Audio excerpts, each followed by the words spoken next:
আসসালামু আলাইকুম everyone, welcome to my YouTube channel চাঁদপুরের কন্যা মায়াবতী। যে যেখান থেকে দেখছেন আশা করি ভালো আছেন। আলহামদুলিল্লাহ আমিও ভালো আছি। তো প্রতিদিনের মতন আরেকটি ভিডিও নিয়ে আসলাম আপনাদের মাঝে, কিন্তু আজকে আর ব্লগ ভিডিও নিয়ে আসি নাই, আজকে হচ্ছে রেসিপি নিয়ে আসছি।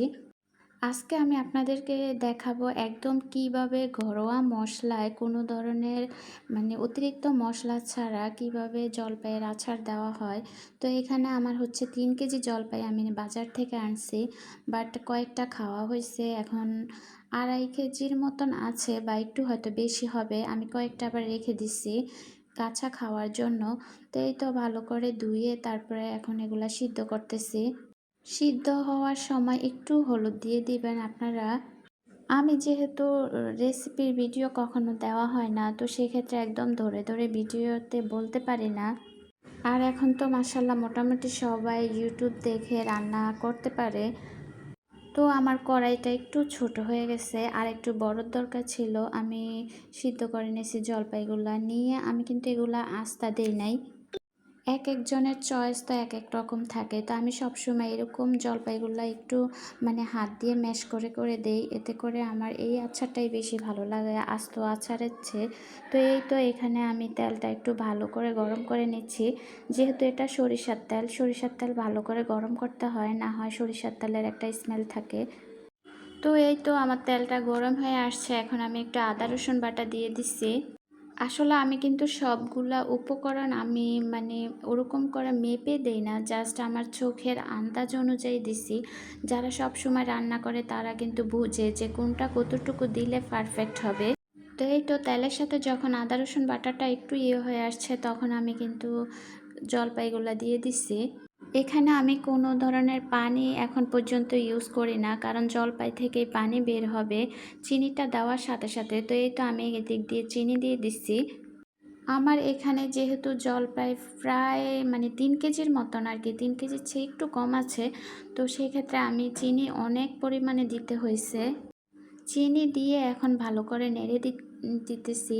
আর চুলার আঁচটা একটু মিডিয়ামে রাখবেন, কারণ এখান দিয়ে কিন্তু এখন চিনিগুলো আস্তে আস্তে জলপাইয়ের সাথে মিশে তারপরে পানি বের হবে আলাদা করে, আর এখানে কোনো ধরনের পানি ইউজ করতে হবে না। তো এই যে দেখেন আমার কিন্তু অলরেডি এগুলা পানি বের হয়ে গেছে। এখন ভালো করে নেড়ে দিচ্ছি, আস্তে আস্তে আরও বের হবে আর ইয়েটা আরও পাতলা হয়ে যাবে। যে কোনো আচার দিলে দেখা গেছে নেড়ে দিতে হয় একটু পর পর, না হয় নিচে দিয়ে লেগে যায় কড়াইয়ের সাথে। তো এই তো দেখেন চিনি আর তেলে আর জলপাইয়ে একদম সব কিছু এখন মিশে গেছে। আমি কিন্তু এখানে পরিমাণ মতন লবণও দিয়ে দিচ্ছি।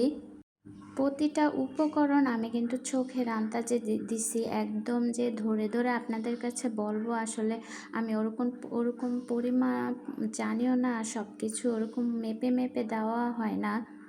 তো এই তো আমি এখন সব কিছু আস্তে আস্তে জাল দিতেছি, আর এখান থেকে যে পানিটা বের হয়েছে সেটা আস্তে আস্তে আরও বেশি বের হবে। আর আমি যে কোনো আচার দিলে একদম যেদিন এগুলো আচারগুলো দেওয়া হয় ওই দিন সাথে সাথে কিন্তু পাঁচফোড়ন দিয়ে দিই না। দেখা গেছে যেদিন আমি চিনির সাথে মিক্স করি এর পরের দিন যে গিয়ে আমি পাঁচফোড়ন অ্যাড করি।